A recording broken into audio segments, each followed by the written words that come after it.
Joseph Gregory Kawamala ni mwenyekiti wa kundi la Umoja Family, na kundi letu linakuwa na mkutano mkuu kila mwaka kwa mara 3, yani kila baada ya miezi mitatu tunakuwa na mkutano mkuu kwa ajili ya kujadili maendeleo ya kundi na mustakabali wake.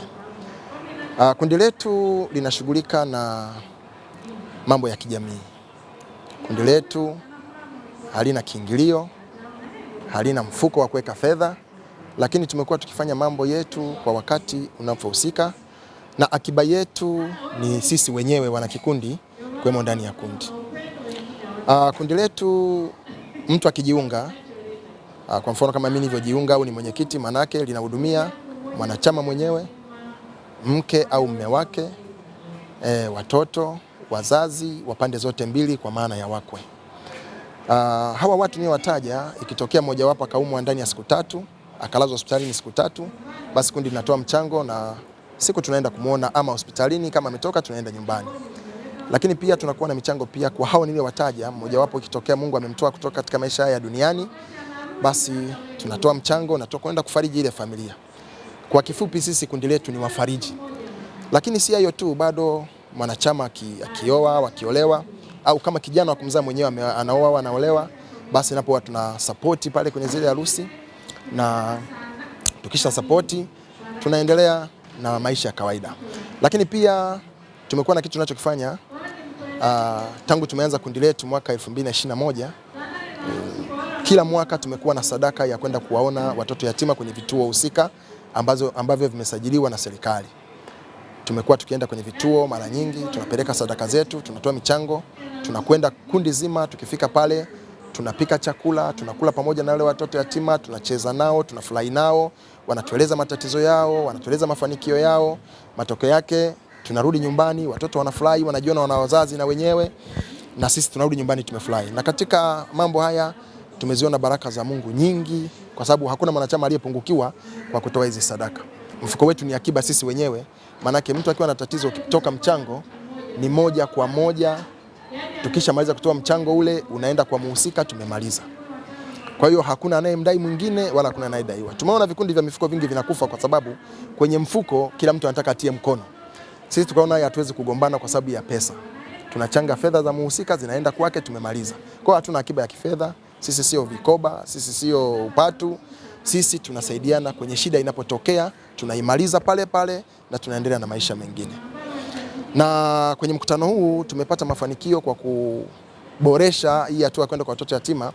Tumekubaliana kama mkutano mkuu kwamba sasa tutatafuta yatima 4 ambao tutawasomesha kuanzia form 1 mpaka chuo kikuu, na ikiwezekana hata wakipata kazi, ili tuwe tumewatoa kwenye hatua moja kwenda kwenye hatua nyingine, kwa sababu kupeleka vyakula anakula leo, kesho kikiisha kiumwa na njaa na sababu kama alikula jana. Niombe jamii ijaribu kuangalia watu wenye mahitaji, watu wenye shida. Tujaliani. Vitu vingi vimekuwa, yani jamii nyingi imejisahau. Yani mtu akiwa na shida inakuwa ni ya kwake mwenyewe. Hana mtu wa kumsaidia, mtu anakufa na njaa, mtu anateseka. Lakini sisi kama Umoja Family tumeshikana hivi kwamba mtu akiumwa ajiona na ndugu, akifiwa ajiona na ndugu, akiwa na sherehe ya harusi au sendefu ajiona na ndugu, na chochote anachokuwa nacho basi aone kwamba na ndugu wanaomzunguka.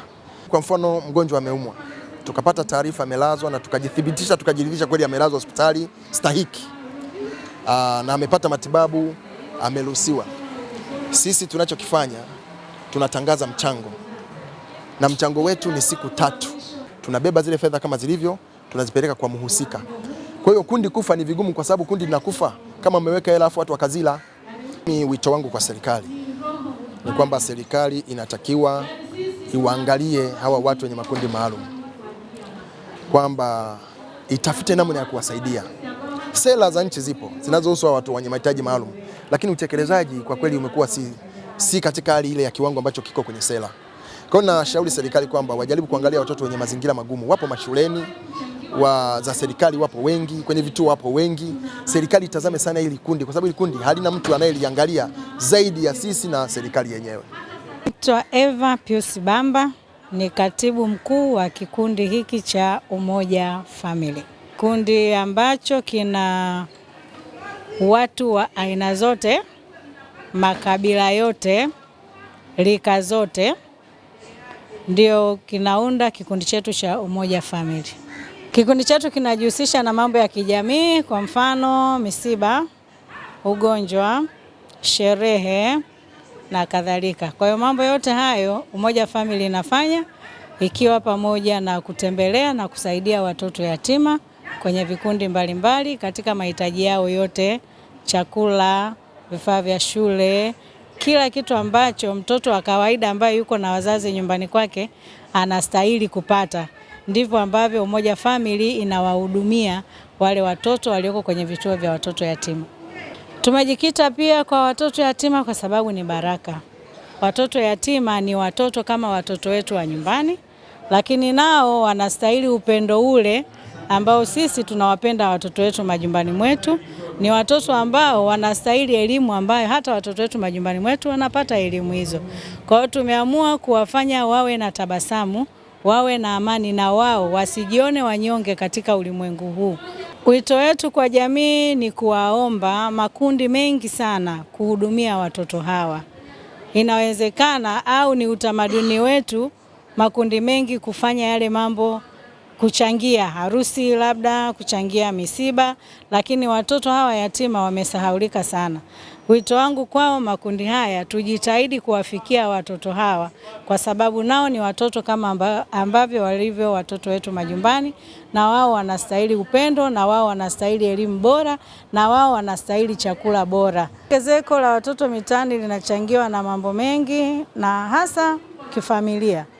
Changamoto nyingi za kifamilia zinasababisha sana ongezeko la watoto wa mitaani. Yamkini baba ameondoka, amemwacha mama na watoto.